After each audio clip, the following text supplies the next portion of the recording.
Et salut à toi, cher investisseur, c'est un plaisir de te retrouver dans cette nouvelle vidéo. Aujourd'hui, je voudrais répondre... Et salut à toi, cher investisseur, c'est un plaisir de te retrouver dans cette nouvelle vidéo. Aujourd'hui, je voudrais répondre à toutes les personnes qui me disent que l'investissement immobilier, c'est dangereux et risqué, qu'on risque de perdre beaucoup d'argent.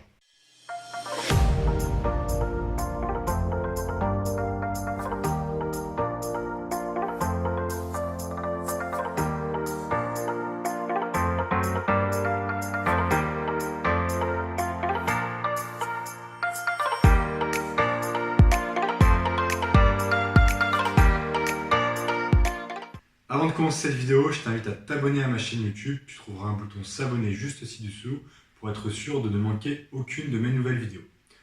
Comme je suis un mec super sympa, je t'offre aussi un e-book 100% gratuit qui va te donner les 5 étapes indispensables avant de commencer à investir. Donc je vais te mettre en dessous les différents liens pour que tu puisses retrouver l'e-book, mon Instagram et pouvoir t'abonner à ma chaîne YouTube. Beaucoup de personnes qui veulent se lancer dans l'immobilier me disent « Rémi, j'hésite parce que l'immobilier c'est dangereux, il y a un risque, j'ai peur de perdre de l'argent, etc. » Alors oui, je ne vais pas te mentir, comme tout investissement, l'immobilier présente un risque. Que tu fasses un investissement en bourse, dans une entreprise, dans l'immobilier, quand tu as un investissement avec un gain potentiel derrière, il y a forcément une part de risque. Par contre, ce que je vais t'expliquer dans cette vidéo, c'est que le risque, en fait, il est très faible et je vais t'expliquer, grâce à la situation que je vais appeler moi le pire du pire dans l'immobilier, pourquoi, en fait, tu ne risques pas de perdre de l'argent si tu fais les choses comme il faut. Le premier point que tu dois respecter si tu veux réduire ton risque quasiment à zéro, et si tu me suis, je le répète souvent, c'est d'acheter en dessous du prix du marché. Rien qu'en faisant ça, en fait, si demain tu es dans une situation compliquée, comme tu as acheté en dessous du prix du marché, si tu as besoin de revendre rapidement ton bien immobilier, en fait, tu ne perdras pas d'argent. C'est pour ça que c'est très important d'avoir différents leviers de négociation lorsque tu fais des visites et lorsque tu fais des offres immobilières pour acheter vraiment en dessous de ce prix de marché. À minima, je conseille entre 15 et 20% en dessous du prix du marché. Ce qui va te permettre, si derrière tu es en difficulté, de pouvoir revendre sans problème et de ne pas perdre de l'argent. Le deuxième point qui est pour moi le plus important, c'est d'acheter des appartements modulables. Mais Rémi, c'est quoi des appartements modulables? Des appartements modulables, en fait, c'est des appartements que tu peux adapter sous différentes stratégies et qui sont toujours rentables, quelle que soit la stratégie d'investissement que tu choisis. On va faire un exemple très simple avec un appartement que j'ai acheté sur Grenoble. Je vais te donner les chiffres. En fait, c'est un appartement qui m'a coûté, on va dire, bon an, mal an, à peu près 140 000 €, tout confondu. Donc, prix d'achat, travaux, frais de notaire, ameublement, etc. Et donc, sur lequel j'ai un crédit d'environ 800 €. Cet appartement-là, c'est un appartement de 3 chambres qu'à la base, je souhaite utiliser en location courte durée. Comment j'ai procédé, en fait, pour faire mon analyse lors de mon investissement? J'ai regardé sur Grenoble combien pouvait se louer un appartement de 3 chambres en courte durée. J'ai fait mes calculs et j'arrivais à une rentabilité de 20-21% à peu près. Alors là, tu te dis, c'est super, etc. C'est ce que je me suis dit. Je me suis dit, c'est génial, si ça marche, c'est top. Le problème, c'est que souvent, ce qui se passe, c'est qu'il y a des gens qui ne regardent que la rentabilité en location courte durée. Donc, ils vont dire, j'achète un T2, par exemple, que je vais dédier à la location courte durée. C'est un très bon choix d'utiliser la location courte durée, comme je te l'ai déjà dit dans une autre vidéo, que tu pourras retrouver sur le côté. C'est une des stratégies à fort investissement que je conseille, avec la division et la colocation. Par contre, le problème de certaines personnes, c'est qu'ils se disent, comme ils veulent un cash flow positif très important, ils choisissent une stratégie de location courte durée, et en fait, ils font leur plan de financement que sur cette stratégie-là. Donc, si la stratégie fonctionne, c'est top. Par contre, si la stratégie ne fonctionne pas, et que l'appartement se loue très mal en location courte durée, et ben leur appartement, en fait, il n'est pas rentable et il va leur générer un cash flow négatif. Et ça, c'est ce qu'on ne veut surtout pas qu'il t'arrive dans l'immobilier, car c'est comme ça que tu perds de l'argent. Pourquoi tu perds de l'argent avec ce type d'appartement? Car c'est des appartements qui ne sont pas modulables. C'est-à-dire qu'en fait, si ton appartement n'est pas rentable en location courte durée, et que tu as mal fait tes calculs et que tu l'as acheté trop cher, que tu as mal dimensionné tes investissements, et bien derrière, la seule solution que tu as, c'est soit de le revendre très rapidement, soit de le louer à un étudiant ou en location meublée classique, mais il y a de très fortes chances qu'il ne soit pas rentable.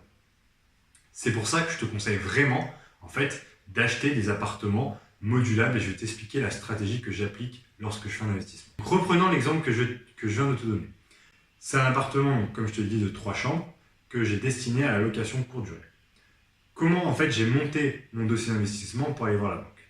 Ce que j'ai fait, c'est que je me suis dit, cet appartement, je veux le louer en location courte durée.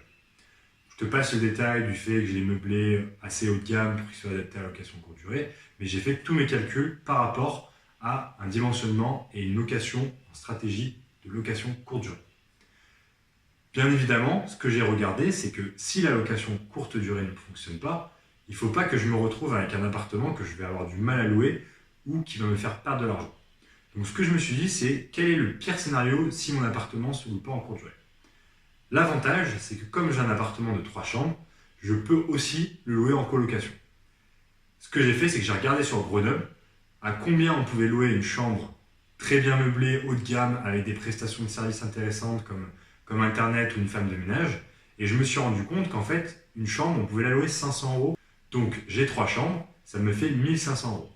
Si tu as bien retenu ce que je t'ai dit au départ, j'ai 800 € de crédit.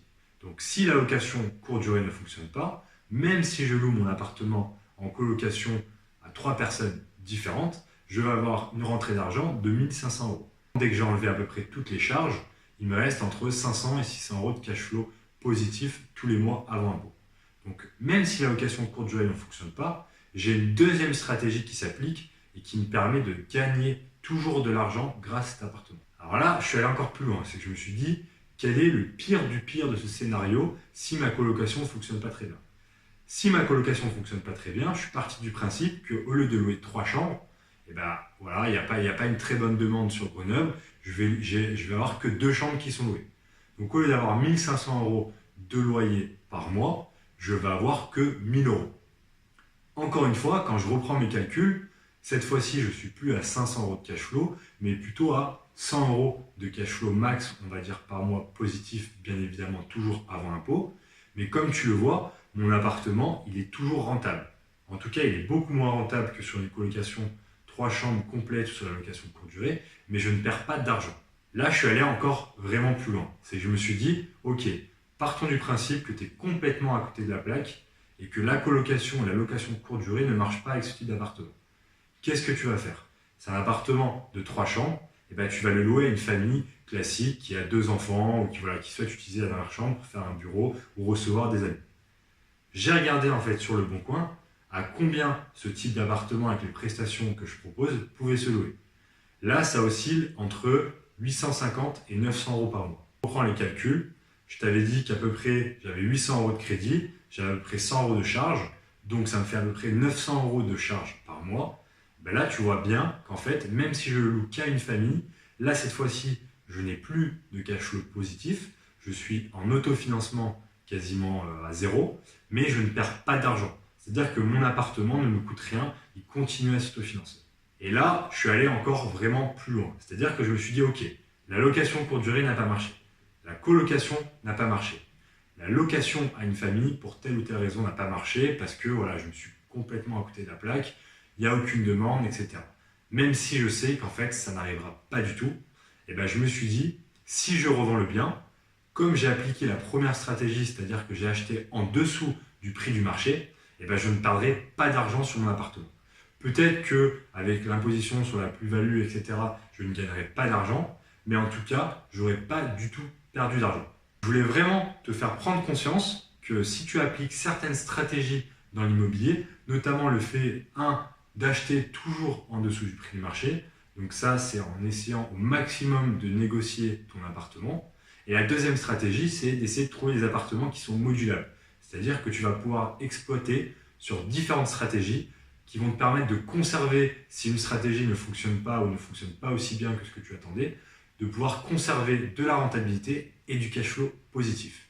Donc je t'invite vraiment en fait, à appliquer cette stratégie du pire dans l'immobilier lorsque tu recherches des investissements et que tu veux valider un investissement sur lequel tu es un peu craintif ou que tu n'es pas sûr à 100%. Malheureusement, tu ne seras jamais sûr à 100%, tu ne peux pas tout maîtriser. Par contre, je t'invite vraiment à en fait te poser cette situation du pire sur ton investissement immobilier et vraiment essayer de la décliner sur 2-3 stratégies différentes. Pour te dire, voilà, ça c'est ma stratégie plan A, c'est vraiment la stratégie optimale. Si elle fonctionne, je gagne vraiment beaucoup d'argent. Mais par contre, j'ai un plan B. J'ai un plan B qui, si le plan A ne fonctionne pas, je vais utiliser cette deuxième stratégie qui va me permettre toujours de gagner de l'argent.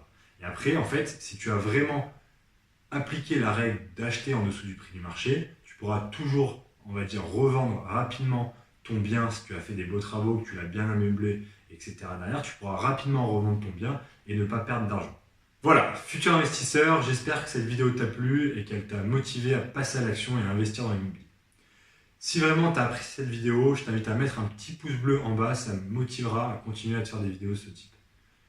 Je t'invite aussi à partager cette vidéo auprès de personnes qui te disent que l'investissement immobilier c'est très risqué, que c'est dangereux et que tu risques de perdre beaucoup d'argent. J'espère en tout cas que cette vidéo t'a permis de comprendre que même si, comme chaque investissement, l'investissement immobilier présente un risque, si tu fais bien les choses, ton risque est très faible et tu ne perdras finalement pas d'argent. En tout cas, je te dis à bientôt sur une nouvelle vidéo sur la chaîne ImmoLibre, devenir libre et financièrement indépendant grâce à l'investissement immobilier.